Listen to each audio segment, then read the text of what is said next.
Hello बच्चों, good morning.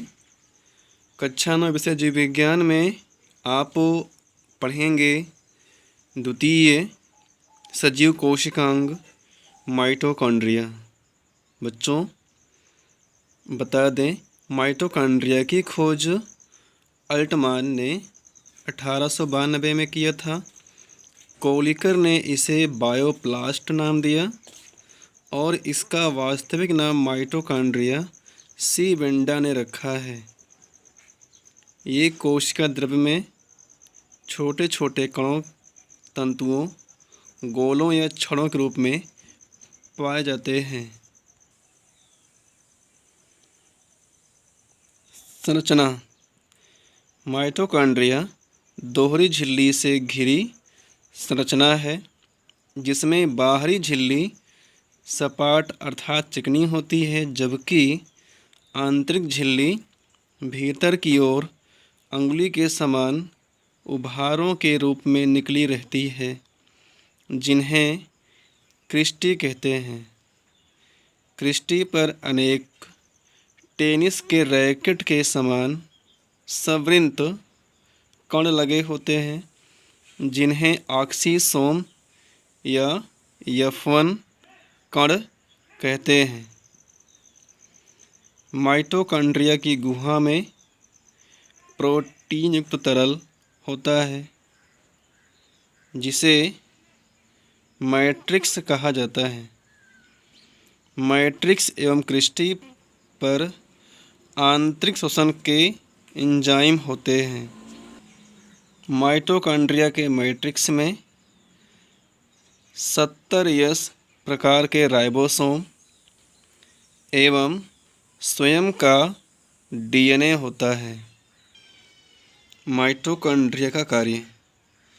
Mitochondria से कोशिका को जैविक कार्यों के लिए आवश्यक ऊर्जा प्राप्त होती है, अतः माइटोकॉन्ड्रिया को कोशिका का ऊर्जा घर अर्थात power house of the cell कहा जाता है।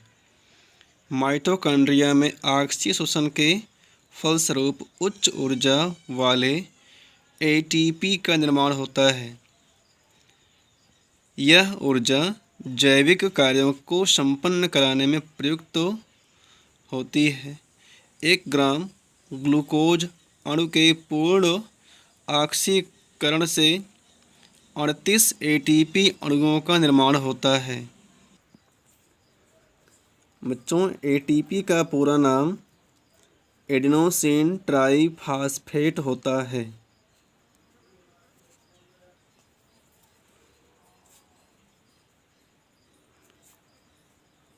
एडिनोसिन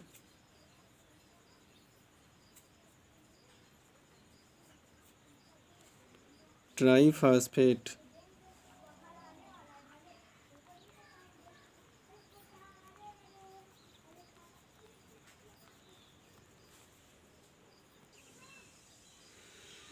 तो बच्चों, ये रहा ATP का पूरा नाम एडिनोसिन ट्राइफॉस्फेट। और आपने देखा माइटोकॉन्ड्रिया की खोज किसने किया है, इसका वास्तविक नाम किसने दिया और इसकी संरचना के बारे में, और आपने कार्य को भी जान लिया है।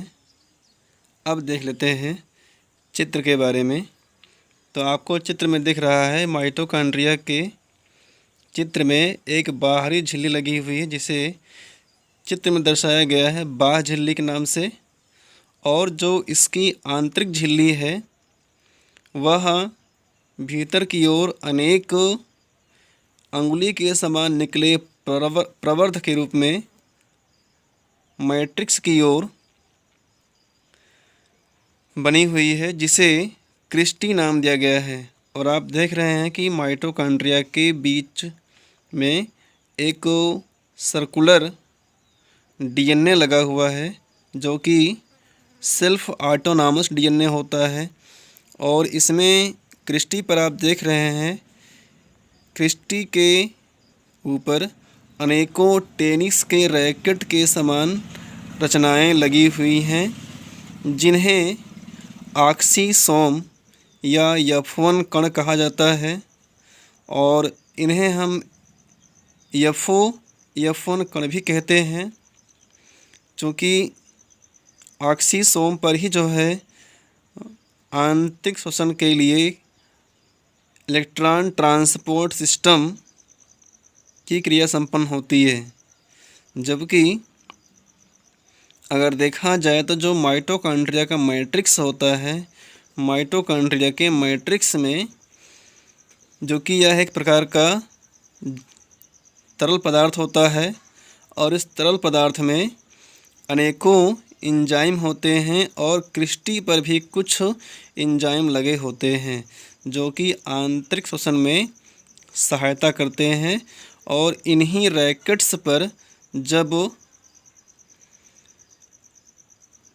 एटीपी अणु को निर्गत करने के लिए कुछ बड़े ऊर्जा के जो भी अणु होते हैं, जैसे कि NADPH2 और FAD, GTP आदि पहुँचते हैं, तो उनको ये ऑक्सीसोम या F1 कण उन्हें अपने रैकेट से अच्छे से पिटाई करते हैं, जिससे कि उनमें जो भी ऊर्जा के अणु हैं वे टूट जाते हैं और अपने माइटोकॉन्ड्रिया के कार्य में देखा था कि ग्लूकोज के एक अणु के कंप्लीट ऑक्सीडेशन से 38 ATP अर्थात एडेनोसिन ट्राइफॉस्फेट अणु बनते हैं और 38 ATP जो है वह लगभग 673 किलो कैलोरी ऊर्जा के समतुल्य होती है। तो बच्चों ये था संपूर्ण नोट्स माइटोकॉन्ड्रिया के बारे में। तो माइटोकॉन्ड्रिया की जो संरचना है इसे आप अपनी कॉपी में बना लेंगे और ATP का पूरा नाम लिखा है उसे भी आप लिख लेंगे। और ATP जब टूटती है तो इसमें जो है और भी छोटे अणु बन जाते हैं, जिसमें ADP और AMP आते हैं, जहां पर ADP का पूरा नाम होता है एडेनोसिन डाइफॉस्फेट और AMP का पूरा नाम होता है एडेनोसिन मोनोफॉस्फेट। तो बच्चों आज के लिए बस इस वीडियो में सजीव कोशिकांग माइटोकॉन्ड्रिया है। नेक्स्ट वीडियो में आप पढ़ेंगे गोल्जी काय। धन्यवाद।